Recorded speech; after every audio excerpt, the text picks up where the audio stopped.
గత 10-12 రోజులుగా ఖమ్మం జిల్లా రాజకీయాలను కుదిపేస్తున్న అంశము వెలుగుమట్ల భూ నిర్వాసితుల ఇళ్లను కూల్చివేయటంతో అది తారాస్థాయిలో చేరింది. రాష్ట్ర ప్రభుత్వానికి చెడ్డ పేరు తెచ్చిందనే చెప్పుకోవాలి.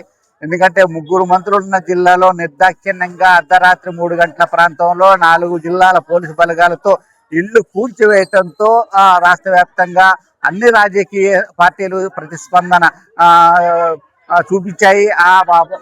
బాధితుల్ని పరామర్శించాయి. ముఖ్యంగా అక్కడ దశాబ్ద కాలంగా కాలనీలు వేసుకొని ఉంటున్న పేదలను మొత్తం కూడా ఇల్లు కూల్చివేసి నిర్దాక్షిణ్యంగా బయటికి పంపించడంతో టీటీడీసీ భవన్లో అలాగే అంబేద్కర్ భవన్లో వాళ్ళు ఆశ్రయం పొందుతున్న నేపథ్యంలో రాజకీయ పార్టీలు బీఆర్ఎస్, బీజేపీ, ఇటు సిపిఎం, సిపిఐ, సిపిఐఎంఎల్ మాసలైన నాయకులు మొత్తం కూడా ఇక్కడ క్యూ కడుతున్నారు. హైదరాబాద్ నుంచి కూడా బీసీ, ఎస్సీ, ఎస్టీ ఈ రిజర్వేషన్ పోరాట సమితికి సంబంధించిన వాళ్ళు, జాగృతికి సంబంధించిన నాయకులు మొత్తం కూడా టీటీడీసీ ఇటు అంబేద్కర్ భవన్ మొత్తం కూడా పర్యటనలు చేయడంతో ఇది రాజకీయ పర్యటన క్షేత్రంగా మారింది.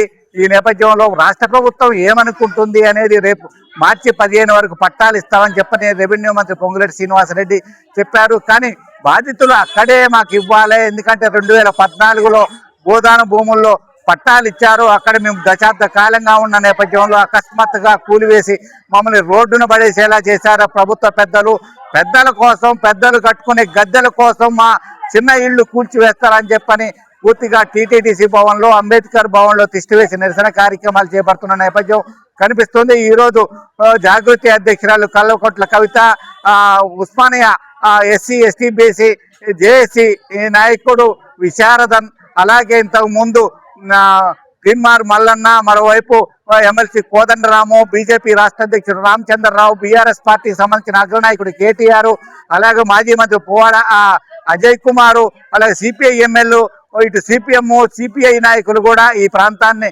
సందర్శించి ఈ బాధితులకు బాసటగా ఉంటామని చెప్పన్నారు.